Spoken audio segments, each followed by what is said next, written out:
Before we do that, I see that the live chat on YouTube, it says they're waiting for us on the fifth chapter. So if you can tell our associate producers just to hit that button and get them in there. I see it's great on Facebook Live. We're coming through there. You look pretty good. I guess it would be Okay. that way. I Look think it's that way. running now.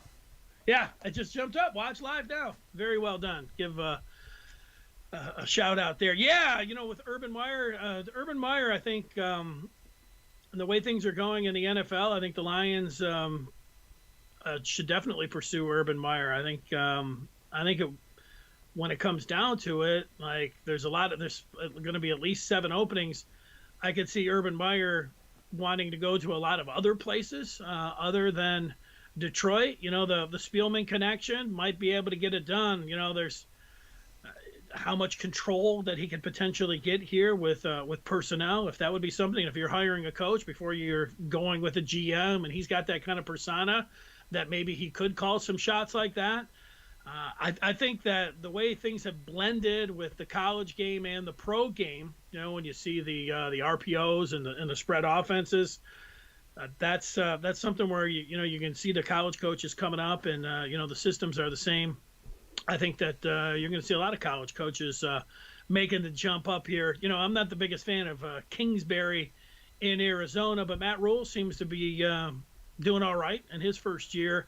And I think there's going to be a lot of pro coaches. When you look at all of the names of the, after you get to Bieniemy, there's a lot of coaches that after Eric Bieniemy of Kansas City, you look over there and you're kind of just like, yeah, I don't know. Like even Darrell Bevel's getting run. I would rather have one of those top college coaches. And I think Urban Meyer, the way he runs things, he has had an awful lot of success. And the comeback is always like, well, Urban Meyer's dirty, and Urban Meyer, he just gets great talent, and that's why he wins. Urban Meyer went out when he was at Bowling Green, went out to Utah, and he won 10 games his first year. Then he went undefeated his second year in Utah. That's before he went to Florida and won a championship and went to Ohio State. So it's not like he just went in and was always able to be just dirty, and he was buying players. Like there's a lot of the guy's a great coach. Guy's a great coach. I think he's a good fit for the NFL, and I think the Lions. I think he would be a good choice for the Lions.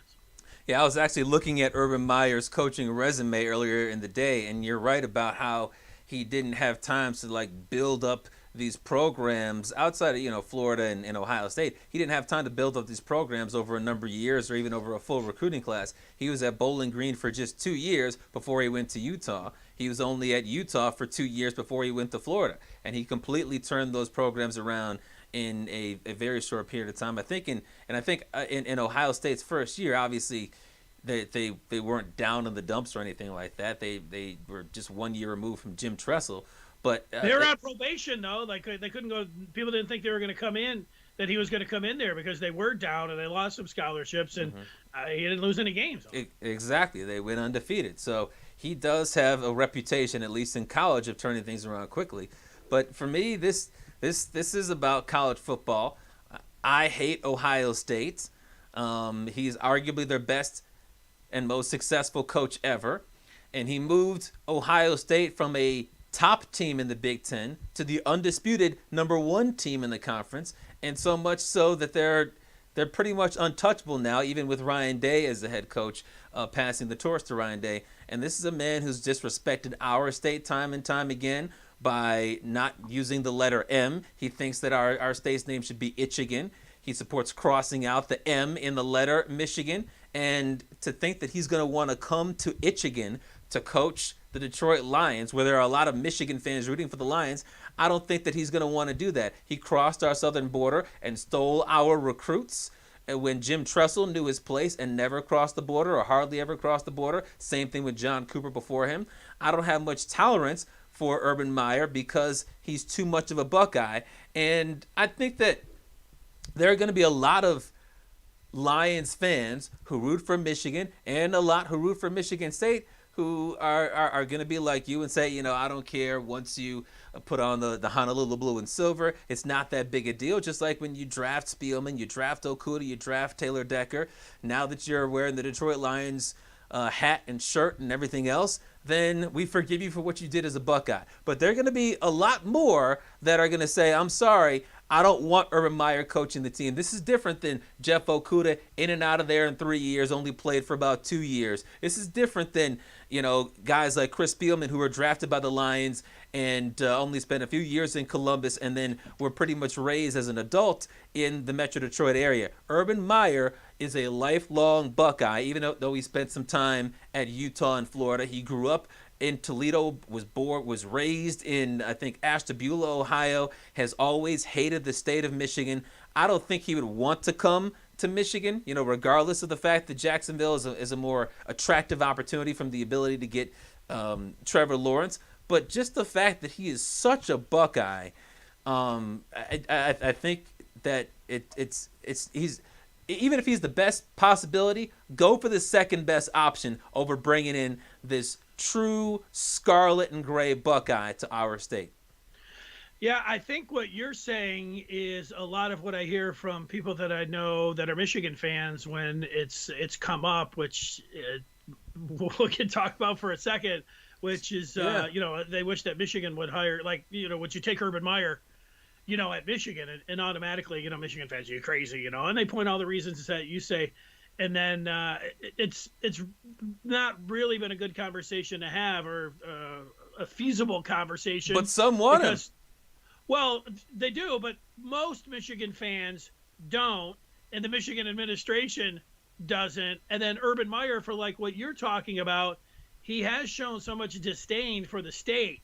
And you could say, well, that's just college. This would be, him getting $6-7 million a year. That's different when they go to the pros. But, he's sung that tune for so long, it would seem like he would be, a traitor in doing it. And you're even talking about at the pro level, the college level. It's I don't think that if Michigan dangled, even if for some reason that they would go against, completely, off of their brand and say, hey, we're joining in, we're going after the best coach, and spurred all these Michigan fans and always said, yeah, but he's a big cheater and we do things the right way. And they said, we're going after the best coach, and they threw $10 million at him. I don't think Urban Meyer would take it because of what you're talking about. There was a time when he was at Utah that he had 3 outs in his contract, he must have had Florida in there as well.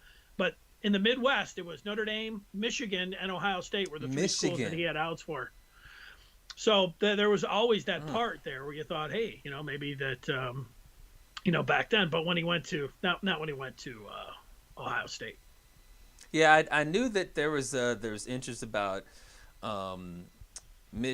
Ohio State and Notre Dame. I did not know about Michigan. I know when he left Florida, there were I think he left Florida the same year that the whole Jerry Sandusky scandal happened at Penn State.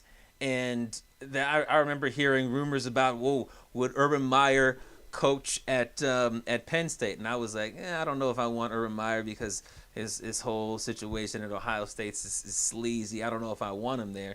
And I'm pleased with James Franklin. Obviously, Urban Meyer's a better coach, but certainly now that you see what he did with Ohio State, you don't want anything to do with him if you're a Michigan fan, Penn State fan, whatever. But for the Lions, matter of fact, for the NFL period, I think that there's a possibility that he could fit. I mean, you mentioned some of the coaches that have made the transition recently. Cliff Kingsbury, he's got a shot this weekend to make the playoffs in only his second year. You look at Matt Rule, he's got 4 or 5 wins, but perhaps he could make the playoffs in his second year if things go right next year, and if they stick with the 7 teams making the playoffs. It's looking more and more like college coaches can make the transition from college to the pros. And when you look at what Urban Meyer specializes in, he specializes in quarterbacks that are mobile. So if he gets, you look at, he's had Tebow, he's had Alex Smith, he had Chris Leak, he had Braxton Miller, J.T. Barrett. Probably one of his least mobile quarterbacks was Dwayne Haskins. And he led all those teams to national championship appearances or BCS Bowls, all sorts of stuff like that. If he can go to Jacksonville and get Trevor Lawrence, one of the best mobile quarterback prospects of all time, I think he could be in great position to turn around that franchise in a couple of years. If he went to Detroit, and he's got a battle with the general manager and the owner about should we keep broken back, messed up thumb, busted up ankle Matthew Stafford around for another year or two.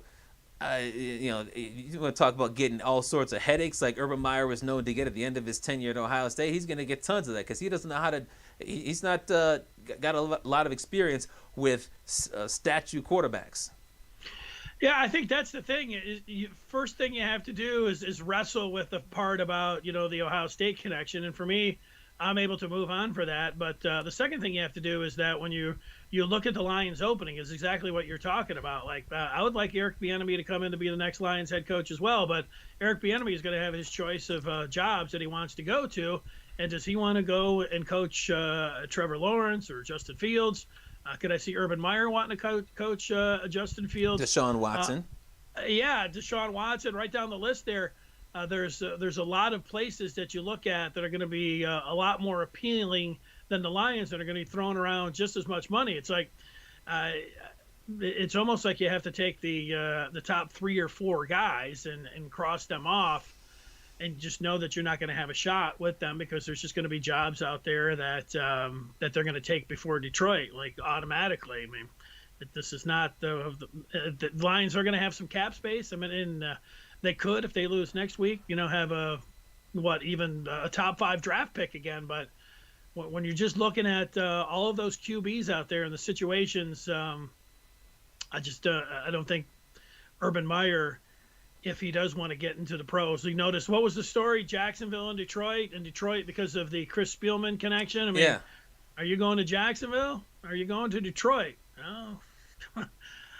He's going to Florida. Yeah, I mean, the one thing is perhaps Chris Spielman could sell him on it being a longer rebuild in Jacksonville just because they have 1 win right now while the Detroit Lions have 5, and he could argue, hey, we're closer. We just had a really bad coach in Matt Patricia, and we got him out of here, and now if we bring in you, we know what kind of coach you can be, and then we can draft Zach Wilson, or maybe we think you can turn around Matthew Stafford, then we could be a 9-win team in your first year because you've got that big ego. We know that you can turn things around quickly. We know that you could make us at least a 9-win team quickly. One thing that I thought was interesting listening to the Yahoo Sports podcast, college football podcast, Dan Wetzel brought up 2 great points about Urban Meyer's health because whether you think it's real or not, Urban Meyer has cited his health for the last 2 times that he's quit on his coaching jobs, first at Florida and then at Ohio State, and it was due to the amount of stress that he had. And Dan Wetzel brought up, number 1, that Urban Meyer won a heck of a lot of games at Ohio State, and obviously with teams like Rutgers and Maryland and a MAC school at the beginning of the year, you have the opportunity to win by 50 points where there's not a whole lot of stress. Urban Meyer went 24-0 in his first 3 years in conference play, and he lost a total of 9 games in his 7 seasons there. You think about what he is probably going to do in his first year at either the Jets, the Jaguars, or the Lions. He'll lose 9 games. Think about how much stress that could cause. And then on top of that, Wetzel brought up the fact that even in close wins, you would see Urban Meyer on the sidelines putting pressure on himself, like, oh, this is tough, and getting so much strain out of his body. And in the NFL, outside of the Lions losing 47-7, you don't have a whole lot of 52-6 games against Rutgers and stuff like that, or 45-7 against Purdue. Most games are 1 possession or 2 possession, and that's going to cause a lot of stress for Urban Meyer. I don't know that he's going to want to get into something like that. Yeah, that's hard to know. Like, people that know, I know somebody that proclaims to know, people in his family, his wife specifically, and they say, like, his wife is adamant that he's not going to go to the pros because of the health situation. But you know what? If it really is serious, then, yeah, why not just chill in the booth? You're still making millions of dollars, just sitting back, and, your legacy's complete. You can just sit back there and make fun of Michigan and pat yourself on the back, kind of living vicariously through Ohio State, the program that you built there. And, that's a nice cushy job. But, you get those guys that down there, they just miss the roar of the crowd, and there's nothing like the excitement of being down there. So, Oh, and money doesn't hurt either. So I don't know that part. I mean, that's going to be up to him whether he wants to do that or not. What kind of feedback are we getting? A lot. Let's go. How about James Franklin? First one coming in here. It says no. Leave James Franklin from alone. Raj. If the Lions want to get a coach from the college ranks, get James Franklin. No. Why would you want a coach like him? He was the first Penn State coach ever to start out 0-5. He's on the downside of his career. Only beat a 4 bottom feeders at the end of the year. You don't want James Franklin. No way. No. I agree. Like when he comes down to making pivotal decisions in big games, he chokes. I don't want James Franklin.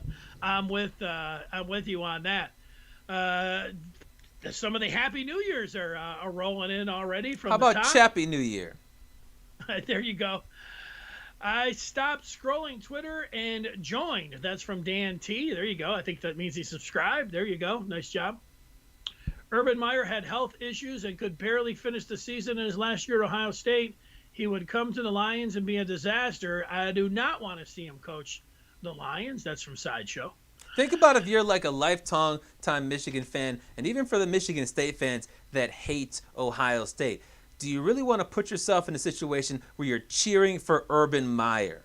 You're cheering for Urban Meyer. Like, I think it would be hilarious for Urban Meyer to suffer the same fate as all these other same old Lions coaches because they always fail. But I think it would be awkward for lifelong MGO Blue fans who had to sit through Urban Meyer going 7-0 against them to say, all right, come on, Urban, let's get this first down against the Packers. Come on, Urban. You know what? It would all come down if he had success or not. It's amazing how much, you flip. I've always been able to do that. Doesn't matter who it is. If they're the Ohio State, Chris Spielman's the best example, Yeah. Chris I think Spielman, coach would be different.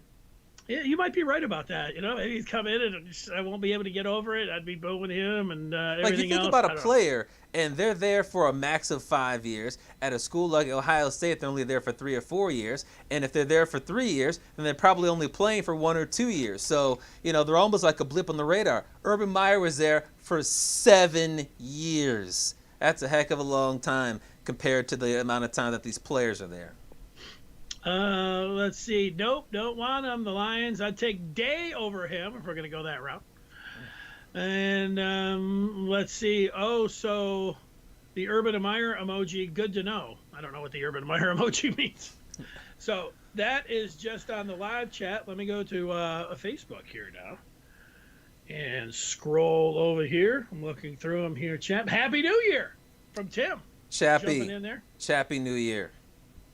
Didn't Bo come from Ohio? That's from Paul. Yeah. Coming from Ohio is different than being a 7-year Ohio State coach who beat, I think, Michigan State, 5 out of 7 times?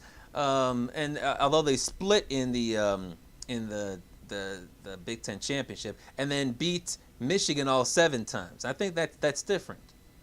Tim says if he's winning, who gives a crap? There you go. I'm ready to win a Super Bowl. Yeah, that's right. But I think the point here, you have to, and I get it initially, thinking about cheering for Urban Meyer.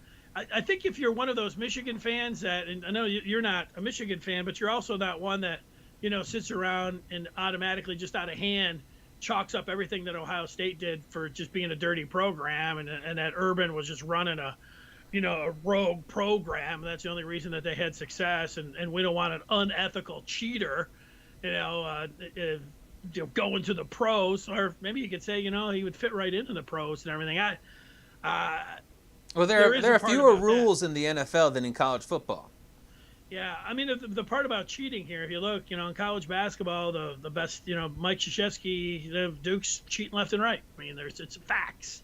What's going on right now. Check out the Zion Williamson trial and what's going on. Bill Belichick is the greatest NFL coach. There's no real argument about that. I mean, he's a cheater left and right. I mean, so keep going down. Pete Carroll left USC, who had a little dynasty going out there with California with all the stars and Snoop on the sideline and everything because he was paying players. And he went to the NFL. It worked fine for him. That's the one thing is say, well, these guys just pay players. They get all the better players, and that's why they win. That one doesn't. None of that shakes down when you really start examining it closer. But It would be a transition, but the other part there, and I think it's one that is an easy one to go to especially if you're a Michigan fan and hated Urban Meyer, to say you just don't want him here because he's not going to come here anyways. It's just like the whole thing. I'm going to go back. I'll just double back really quick. To even say it, for him, like, entertain it, like if Jim Harbaugh left, which we'll get to in a moment, and say, hey, let's go after Urban Meyer. Michigan's never going after Urban Meyer. And Urban Meyer's never coming here, either side. Would I make the call? Yeah, I would make the call. But just everything that Michigan stands for, and that's, I know from a lot of the Michigan fans, they're saying, yes, that's exactly it. We need to break that mold and move on and get in with all the other college teams. That's the point. But the point is that the people that are in charge are not ready to do that. So that's the other point to that. All right, let's turn the page to the second chapter. All right, that gets us to the aforementioned coach at Michigan right now. Put that in air quotes because Jim Harbaugh is,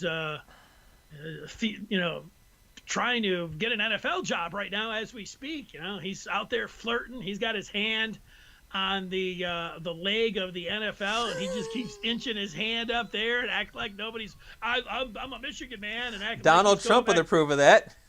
Yeah, I mean he's doing everything he can to. When you're a star, jump you can to do the it. League, and that every day that goes by, Michigan fans are like, no, he's negotiating. It's like he ran the stop sign that was National Signing Day, and still Michigan fans are like, no, he loves Michigan. He's coming back here. And it's like, okay, all right, maybe he is, but maybe a guy who went to 3 straight NFC championship games out of the 4 years that he was in the pros. Maybe he is trying to get a job in the NFL. Chap, what do you think? Well, when you brought this up a couple of weeks ago, I kind of shrugged and thought it was a possibility. And, there still haven't been any concrete reports out there that Jim Harbaugh is trying to get an NFL job. As a matter of fact, there have been more concrete reports linking Urban Meyer to the NFL than Jim Harbaugh to the NFL, because what we had over the weekend with the first chapter that we just discussed, there hasn't been anything nearly as concrete surrounding Jim Harbaugh. It's been, well, maybe he wants to go to the NFL, and look at the FanDuel odds. He's tied with Robert Saleh at plus 200 for the favorite to be the next head coach of the same old Lions. But that there hasn't been a rumor like Adam Schefter coming out and saying Jim Harbaugh has had his representatives contact NFL teams, or 2 NFL teams have contacted Jim Harbaugh. But the more I've thought about this, and the longer this has gone on, I'm beginning to come more to your side, that it looks like perhaps he does want to go to the NFL, because you think about what has been said by Harbaugh and Ward Manuel, the athletic director. They said that they were not going to address Jim Harbaugh's contract until after the season ended. And, people have been talking about this for a while, particularly because Jim Harbaugh is the only Power 5 coach to go into the season with 1 year remaining on his deal after the 2020 year. So the season, they played their last game, 2 days after Thanksgiving. And then they had the white flag games. And then the last day of the season, if you include the 9th game of the year, was on the 19th, which was 10 days ago. But 2 weeks ago, they announced that they were done playing football. So they've had all this time to put a deal on the dotted line, or sign on the dotted line, cross the T's and dot the I's, and there hasn't been anything. There hasn't been really much of a whisper about them closing in on negotiations outside of the press conferences they've had, where the fake news media has asked Ward Manuel about it. We've heard nothing. So that makes me believe that perhaps Jim Harbaugh is just going to wait until 5 days from now when the season ends, 6 days from now when we have Black Friday, to start interviewing for head coaching jobs. I would not be surprised if in the next 10 days we hear reports about Jim Harbaugh having interviews or being scheduled for interviews for NFL jobs, because why else would he be here 10 days after the season ended, 2 weeks after they waved the white flag for the final time, less than 2 weeks from signing day, and he still doesn't have a contract? I think that I'm starting to lean your way that perhaps he does want to go to the NFL, which, I mean, you want to talk about lying to recruits. That'd be another one of those big time lies that college coaches tell all the time. Yeah, well, they do it all the time. I mean, that's the one Mm-hmm. thing. And, the one thing that Harbaugh stressed is that, hey, judge, you got all defiant. Judge me on my actions. Well, his actions were to blow right past signing day. And now, like, you're really negotiating for this long? It's a different thing. Like, I don't know. Like, first of all, it has to have, it's got to be a two-way street. I mean, NFL teams have to want him. So if he goes another 3-4 days or, another week, and then he comes back to Michigan and everybody's going to say, see, he always wanted to come back to Michigan. It's like, no, I think the NFL teams were, hey, this is Jim calling. Would you call me back? And they're ghosting him. If he's not getting any calls back after a while. I mean, he's got Michigan as a fallback here. Let's be honest. Like, he can go back to Michigan if he wants, but does Michigan really want him back? Like, they're talking about, well, you're going to have to take less money. No, you're going to have to. You're going to have to get rid of your coaches. Oh, you're going to have a smaller buyout so we can fire you next year. Like, half of, like, real, like, I don't know, like, my feel is that just a little bit more than half, like, you never want to have just half. I think more Michigan fans than not want to see a new coach at Ann Arbor. And I always felt that Jim Harbaugh, if he wasn't liked and they didn't want him and he had options, that he would just get out. And who wouldn't? Like, I would just put myself in his shoes. Like, he came back, everybody loved him. He was a Grand Slam hire. He was going to save Michigan. He was getting paid, awesomely. And, so everything was great. But, he hadn't been able to beat Ohio State. We don't have to go over he's not been a complete failure, but the tide has turned enough where there's enough important people. They don't want him in Ann Arbor anymore. It just hasn't worked. And if you have the option to go to the NFL, which is, more prestigious anyways, and, somebody's going to give you $25-30 million and you're coming in and, everybody's going to be all excited like they are for any first-year coach. Like, to me, that's a no-brainer. And I think that's what's going on, is that he's trying to get an NFL job. And you know what? He's got connections in New York. Wouldn't surprise me if he ended up with the Jets. It also wouldn't surprise me if he ended up in Chicago, the team that drafted him in the first round, back there in the late 80s. The Windy City also, if you're out there in LA and you're the Chargers and you got Justin Herbert now, maybe they get Bieniemy, maybe they get Urban Meyer, but, they need a big name coach. And you know what? It wasn't so long ago that out there in California that Jim Harbaugh was taking a team and won 13 games his first year. Had a tie in there, so he was 11-4-1, and then 13-3, 12-4. I mean, 3 years in a row going to the NFC Championship game, throw a Super Bowl in there, and the final year just going 8-8. I mean, you look at that, he's a big name. He's a big name even in the pros. So would that sell in LA in that $1 billion stadium? Yeah, I can see that too. So I wonder just how much, because you mentioned that fans would initially be excited, as they always are with head coaches. I wonder how many, in a given fan base would really be excited about Jim Harbaugh, because you have to balance the success that he had in the pros with the slide that he's had the last few years at Michigan. And it's not like Jim Harbaugh is just another coach and that stuff can go under the radar. When it comes to college football coaches that are discussed in the Big Ten over the last 4, 5, 6 years, it's probably Urban Meyer's been the most discussed, and then Jim Harbaugh has been the second most discussed. And every time, if you're a fan in Los Angeles, you're a fan in Jacksonville, you're a fan in New York, where college football is not all that big, when you watch SportsCenter, you hear a national sports talk show host talk about Jim Harbaugh, what are they talking about? How disappointing Jim Harbaugh's been. So if all of a sudden you get rid of googly eyes Adam Gase and you bring in Jim Harbaugh, you're going to be thinking to say, hey, Jim Harbaugh, what's this about? Forget about it. He's over there in Michigan. He's leading them to losses against Ohio State, huh? And now he's going to lead us to losses against the New England Patriots, and the Bills, and he always loses to his rivals. Forget about it. We don't want Jim Harbaugh out of here. So I don't think that everyone's going to be all that excited. I think the other side to that, if you're in that argument, you just say, look, some guys are more suited to college, but some guys are more suited to the pros. Yeah, I think it's going to be a mix. Hey, let's look at his pro record. Let's look at NFC Championship game. Let's look at Super Bowl. Let's look at NFC Championship game.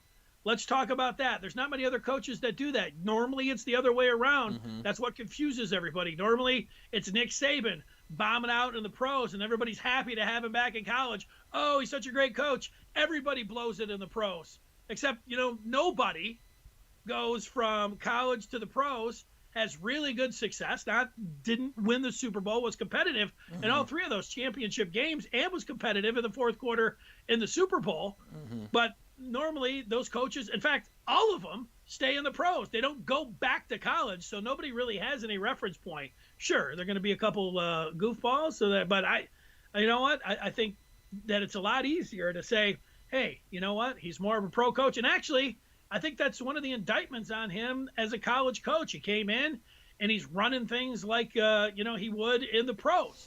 Get out of here. Let's get the next guy up. Let's bring the next guy in. He's got a, turnstile going with guys transfer, and he can't figure it out with a quarterback. It's one of these things. He comes in, he's a quick fixer-upper, and that's that's appealing to a lot of pro franchises. I still predict that Jim Harbaugh will be an NFL coach. I think he'll be the coach of the Chicago Bears. And, here's the Bears. Funny thing is, the Bears, they could make the playoffs.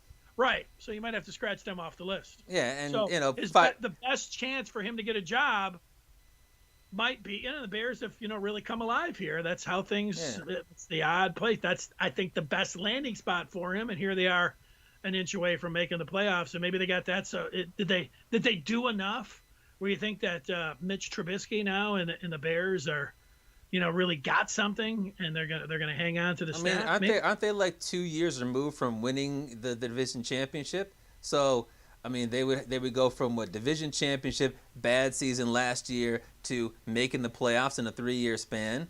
So it really has changed. It really has changed. Over the last 3 weeks, it's changed. They've just completely turned things around. David Montgomery looks like Walter Payton.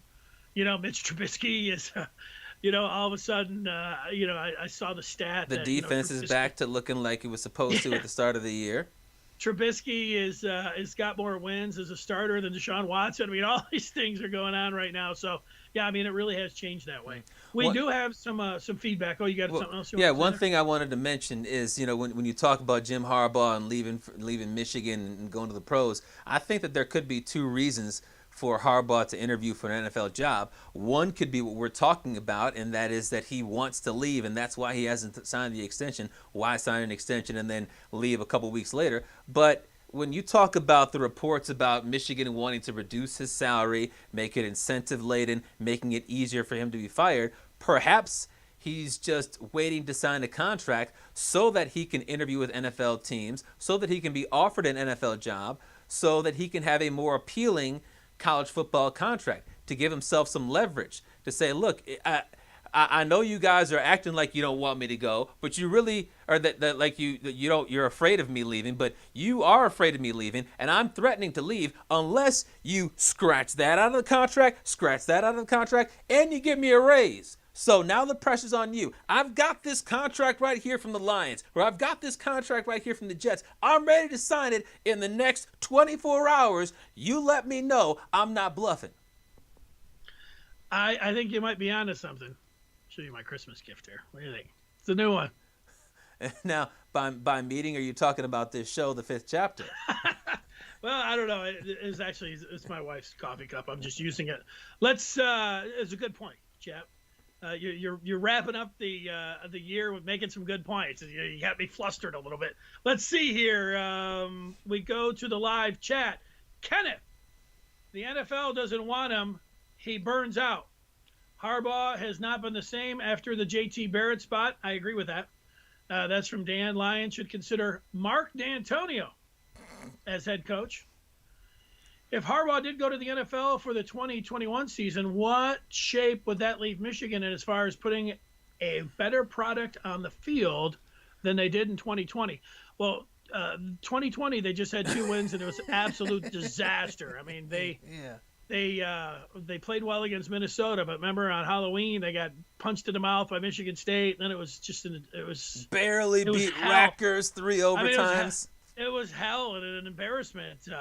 Chalk it up to COVID or whatever else that you want to do, but I think that a new coach would, somebody that has enthusiasm that comes in that wants to to attack each day with PJ enthusiasm unknown to mankind, like Harbaugh used to say. Harbaugh started out like, yeah, let's go, and at the end he was kind of just like staring into the camera like, you guys really don't understand the process. Like, what the hell? Yeah. You look like a beaten down man. Yeah, he used to yell and scream on the sidelines a lot, and now he just kind of throws up his hands and stuff like that with that stupid whatever contraption that he had with the mask and the microphone. Well, when you come in and you got all this cachet, you're coming in for the pros to say you're telling Paul Finebaum to shut the hell up, taking shots at Nick Saban. All these SEC coaches, yeah. Yeah, then you lose every single big game that you're in, almost. And you haven't won a bowl game for years. Wouldn't have had one this year. Would have got killed by Ohio State by 50 points. People calling you a coward. I mean, you can't really take to Twitter. At some point, people are like, "Hey Jim, scoreboard." He's like, "Ooh, what's that mean?" He had to ask somebody. It's like, it means you just kind of.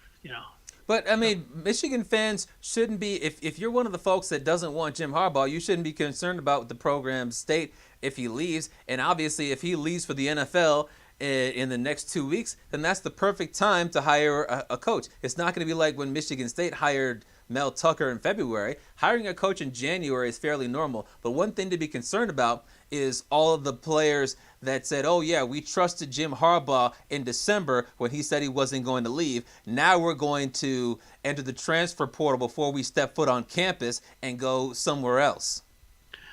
Well, I'm surprised that any of those players that would have believed Jim Harbaugh. Like, how many times did you have to be told? I mean, how many things do you have to say? I know that guys like these coaches get in on these players, and they're sometimes, freshmen in high school. They have these relationships with the family of sophomore, junior year, and then they just fall in love with the school and probably fall in love with the coach. And, which is fine. To love fall in love with the school. I think love is blind that way, but and I don't know, like people like Michigan just sells like you're not staying here for 4. It's about 40 years, not 40. I don't know, but wow. It's about the coach, and if it does happen where Jim Harbaugh would leave and you had like these recruits saying, "Oh my God, I was blindsided, I couldn't believe it," it's like, really, I couldn't believe it. Everybody was telling you that he wasn't staying here, that there was a good chance that he was going to the NFL, but I don't know. Maybe there will be some that will say that. Let's look on Facebook, see what people are saying here. Let's see. Harbaugh needs to go back to the NFL. He sucks at Michigan. That's from Tim. Mike Van is watching with you. Thanks, Sweet. Mike. Yep. Chapman you're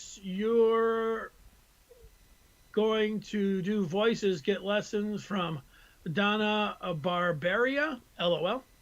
Jim Harbaugh, Stanford was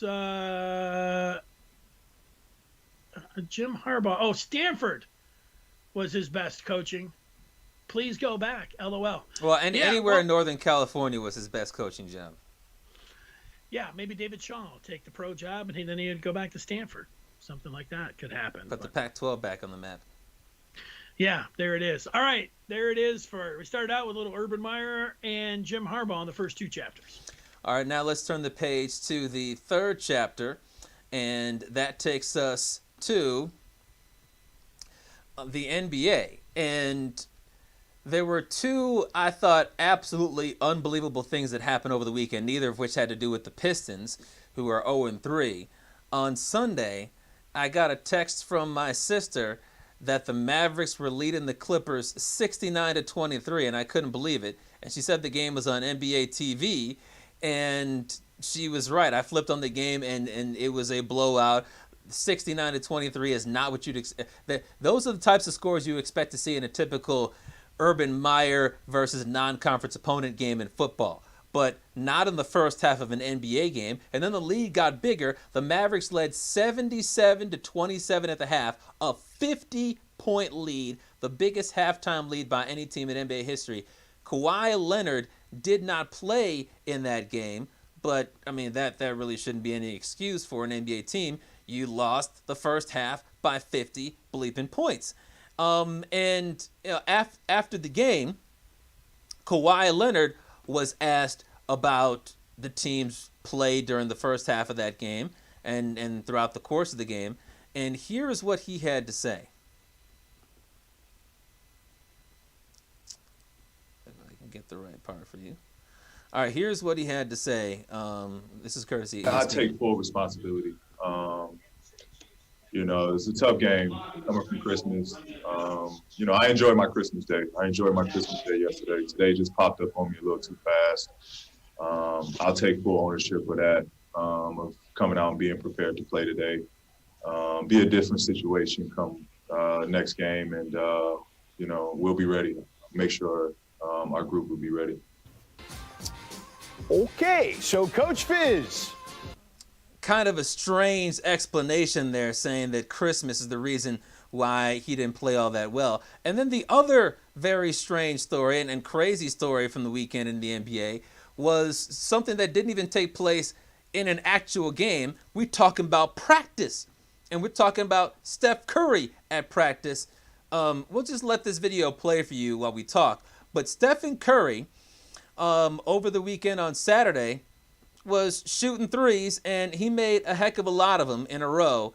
Not just 5, not just 10, not just 20, not just 30, not just 50, not just 100. 105 three-point shots made in a row. There you can see the rim.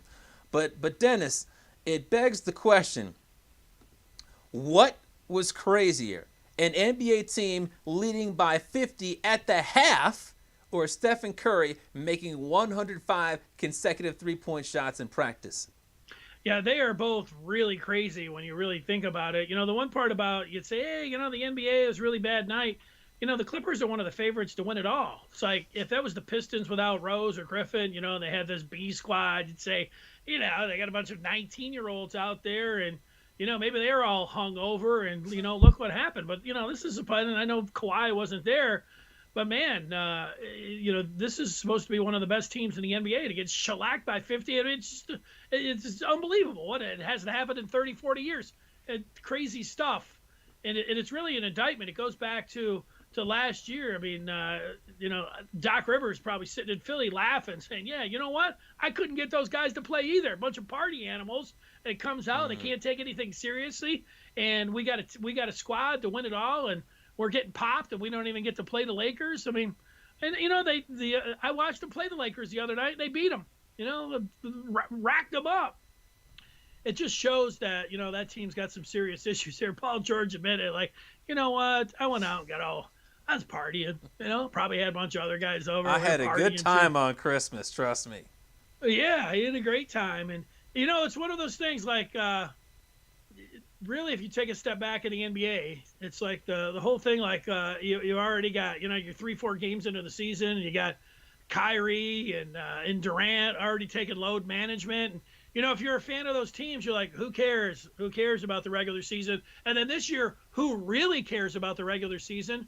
Because you're likely not going to have any fans. Maybe you will. Maybe there'll be some fans in there. But the seating doesn't seem like it didn't matter when it came to the NBA bubble. Like, you got your sticker and you got, some flashing lights. I mean, that was the home court advantage. So maybe these guys are like, the hell with it. It doesn't matter. All we need to do is get in. Let's really just make a mockery of this. That hurts your product when that's happening. And it's really an indictment on the Clippers. But yeah, it was shocking. But you know what? If a couple months ago, if you were to just ask me point blank, like, how many threes do you think Steph Curry would make out of 100? I would have sat back and I would have said, here you're talking about the greatest shooter of all time. Do I think that if you shoot close to 40% in a game, that's really good. Could he make 70 out of 100? Yeah, he's probably doing that. I bet sometimes he's making 80 out of 100. I bet, I don't know, I wouldn't say maybe 90. If you told me if he made 90 out of 100 3-pointers, I'd say, man, it's just incredible. But maybe, but I would guess somewhere like 70 or 80 to make 104 in a row. 105. 105. I mean, that seems like it's like a Guinness World Book of Record type things. I mean, it's just incredible for me to think about it. I just know, like, how many times I've sat there on the free throw line and over the years, and it's the one thing that we can replicate. I mean, it's just that movement. There's a hot. And, sometimes maybe, you can make 10, 15. Like, I remember seeing, like, this old guy when I was young, like, oh, he can make 60, 70 in a row. And I know in NBA games, like, I think there have been guys that have made over 100 in a row. So, there's nobody guarding you, but to take it to the 3-point line, it really boggles my mind. But I said a couple months ago, because when I was watching, it was only like a month or two ago, I was watching a high school basketball game that was played in Concordia College. It was Amani Bates and Chet Holmgren, who's the number 1 player in high school. I don't know if you remember that game that was on. Yeah. And so these two guys, it was a very entertaining 7-foot guy or whatever. Yeah. 7'1". He's a point guard. He's probably going to Minnesota. Yeah. So they're playing back and forth. They're going back and forth, and at one point the announcer says, Bates is like throwing up a couple of air balls. He's like, you know what, guy's a great shooter. He made 70 straight threes in practice, and I went back. I was like, what? Because I was like, he made 70 straight threes, and I went back and I listened to it, and he said it again. He said it. I heard him right, and then I did some research on it, and there's actually video of the last 39 straight. And if you type in Amani Bates on Twitter and in 3-pointers, that video comes up where Bates made 70 in practice, and they got the video of him making the last 39. And here's a kid just a junior in high school, and I couldn't believe that. But man, really, it's one of these things like that is so. I have a hard time explaining it. Yeah, it's crazier to think 105.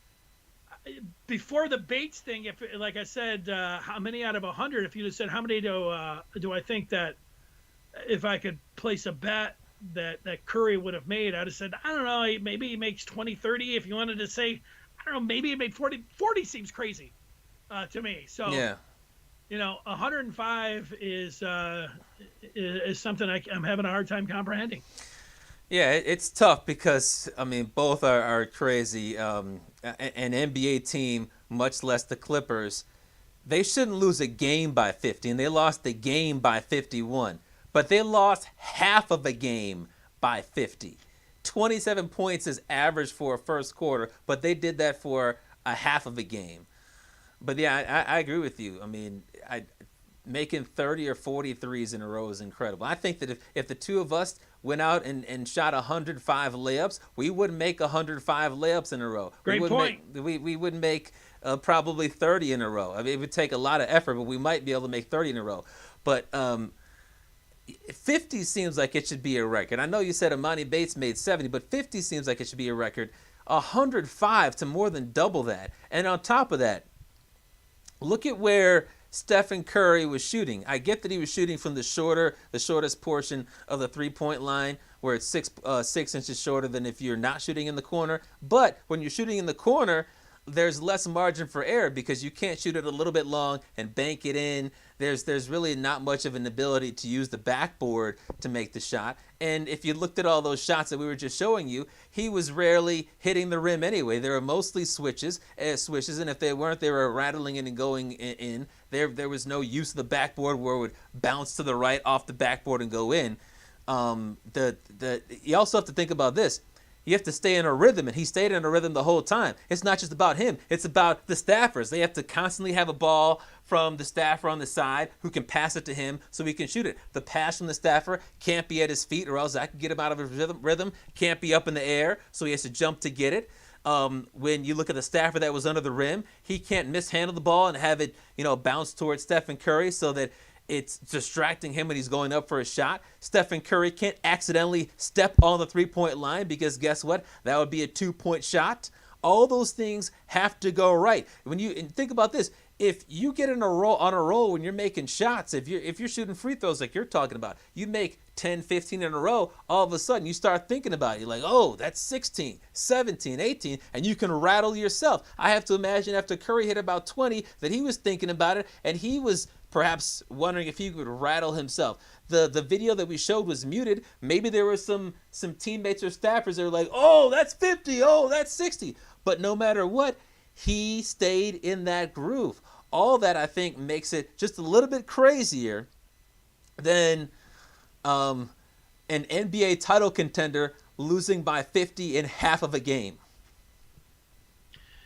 Yeah, it's incredible. I think the one that we can relate to the most is what you said there. If somebody said, hey, chap, here's $1 million, but you have to make 105 layups standing right underneath the basket. Like, you can use the backboard. Here's $1 million. They roll out the $1 million.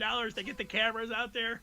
You're like, hell, I could make, you get a week to practice. Do you think that you would make 105 in a row? Maybe you would. I mean, but this is 23 feet away, which is just incredible. Yeah. Before we switch to the next chapter, we've had a couple football questions in that we just wanted to throw from Roger, and both of them are pretty good. One, he asked about PJ Fleck being a pro coach, and then the other one, he says Dwayne Haskins would be a great fit for the Lions. What do you guys think? Can we hit on both of those before we go to the fourth chapter? Yeah, I'd be okay with PJ Fleck going to Michigan. Now, obviously, just like Jim Harbaugh, he had a down year in 2020. Perhaps you could attribute that to the coronavirus, but everybody has that excuse. Perhaps you could attribute that to losing his offensive coordinator who went to Penn State. What is that? What's that? You just put on the screen. Oh, sorry. Oh, all right.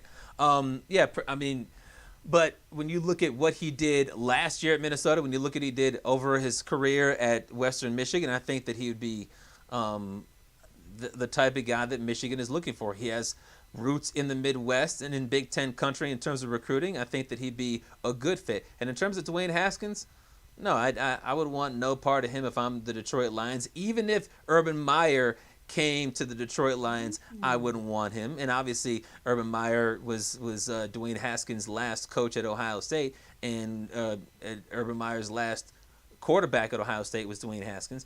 But he was given the keys to the franchise as a first-round pick and given so many opportunities, and he's shown, number one, that he's not a good quarterback, which is a huge strike one, and number two, after his first win, he's taking selfies and slapping high fives with the fans after, I think it was they beat the Lions, and he's going to strip clubs and breaking coronavirus protocols. He got stripped of his captaincy in his second year. He was so bad that the Washington football team said, we don't even want you for our last game, which is a must win to make the playoffs.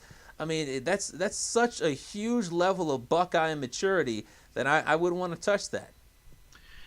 Yeah, Roger was asking about Fleck as a Lions coach, so a pro coach, and Fleck is such a uses that enthusiasm and rah type stuff. He really reminds me of Tom Izzo. Like, I don't think Tom Izzo would be a good NBA coach. Just because of his style, it perfectly suits the college game, and I think the same thing for Fleck. I agree with you. If Michigan can get him, yeah. The thing about Haskins is, if I'm a team, I'm not bringing him in to hand him a starting job, but am I bringing him in if I can have a conversation with him and he's staying out of the clubs, and the biggest indictment on Haskins is that usually the quarterback, he's the first one in and last one to leave. Apparently, it was the opposite. Yeah. With Haskins, he was the last. I got strippers to get to. See ya. First one out the door and last one there. You can't do that if you're going to be a quarterback in the NFL. So if he had his head on straight, he only played a year in college. Things have changed rapidly. I know in the NFL, but man, it wasn't so long ago. Aaron Rodgers didn't play his first 3 years. So what if they just sat him on the bench? I think that, of course he's going to get another shot. Would I bring him in and sit him behind Matt Stafford if it was an Urban Meyer situation there?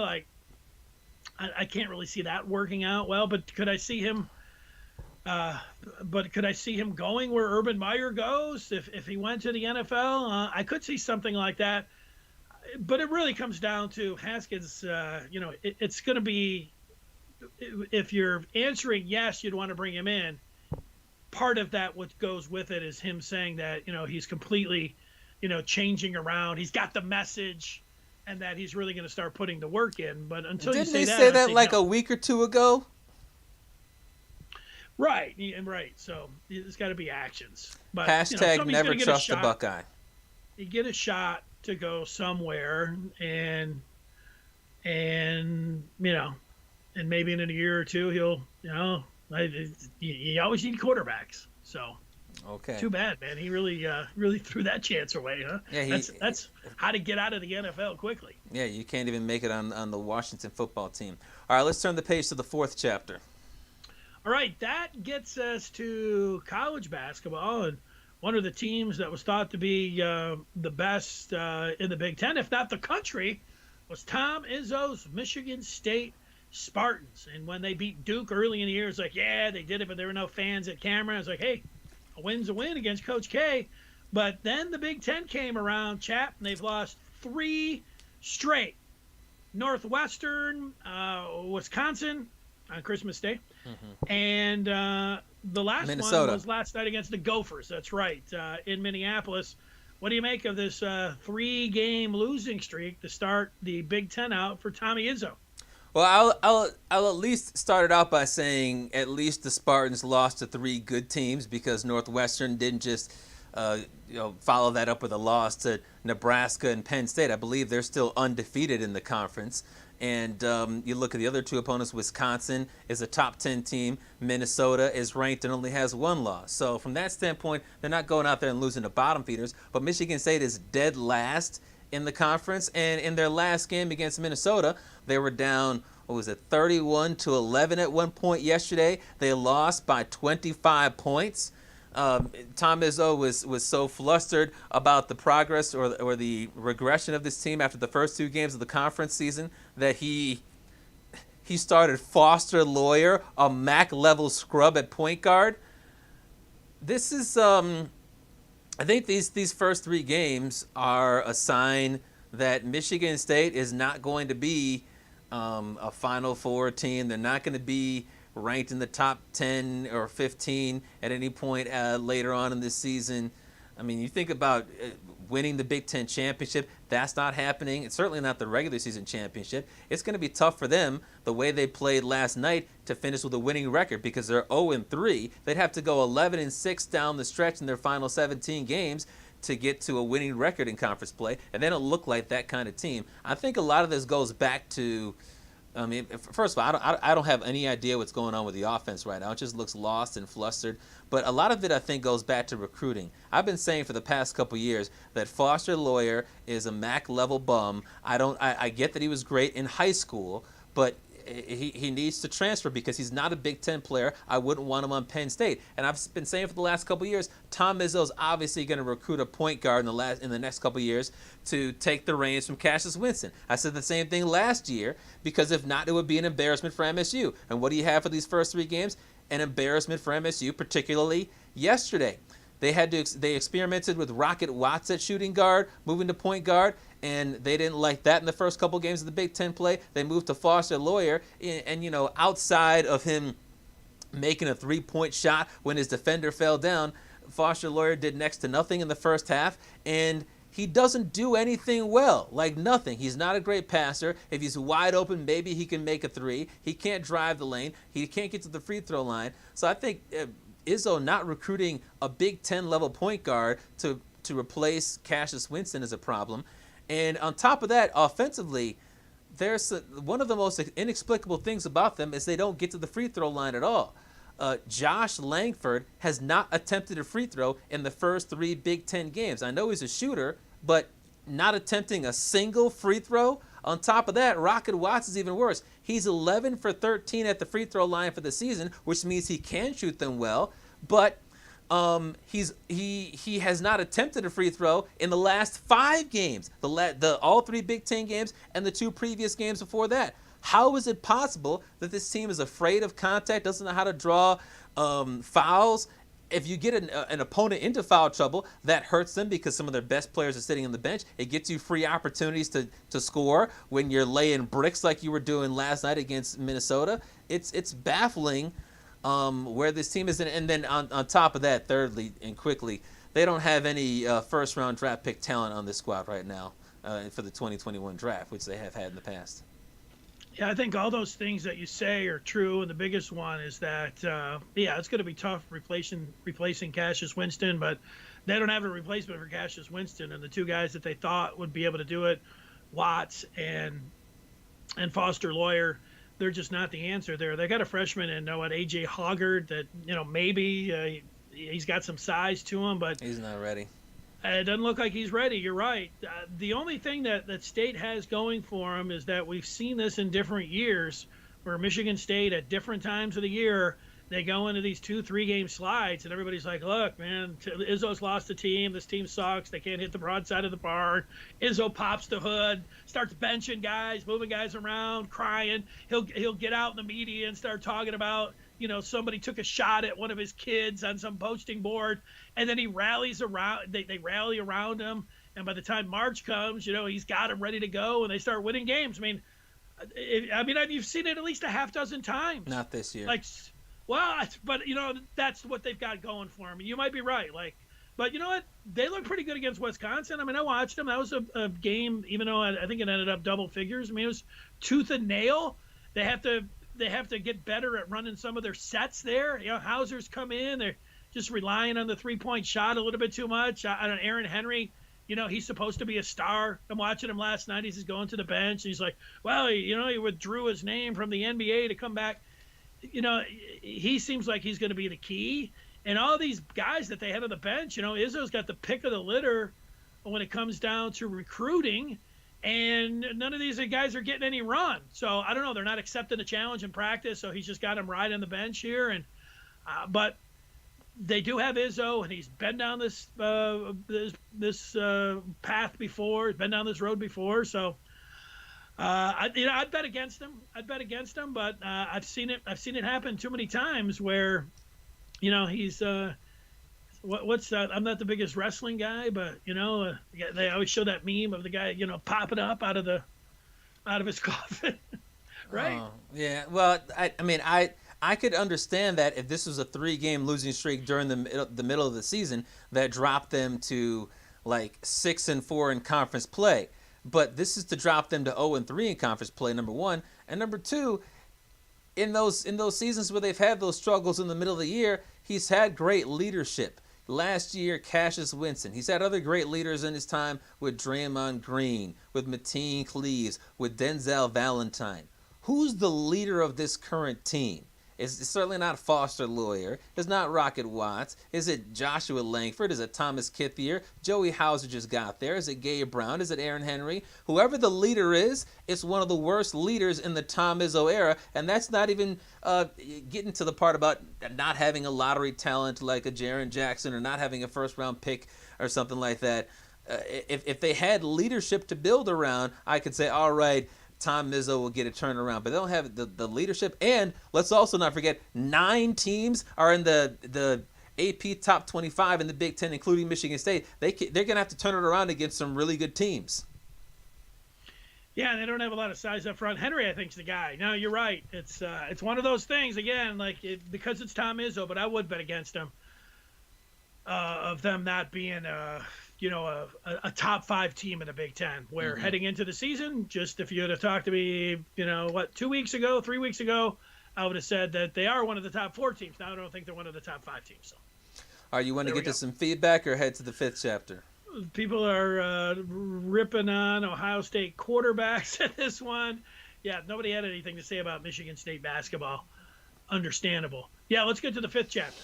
All right, let's turn the page, and that gets us to the major wager, and that's when we give you some of our good bets to make. Obviously, sports betting is legal in Michigan, and we believe in the next couple of weeks, mobile betting will finally be legalized in the state of Michigan. Dennis, give us a recap of what you picked on Tuesday and what you're thinking about for tonight.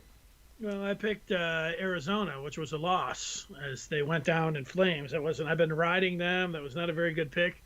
I was thinking about Tampa Bay against the Lions, which would have been a great pick. And that would have been over really quick. But all of us were thinking that.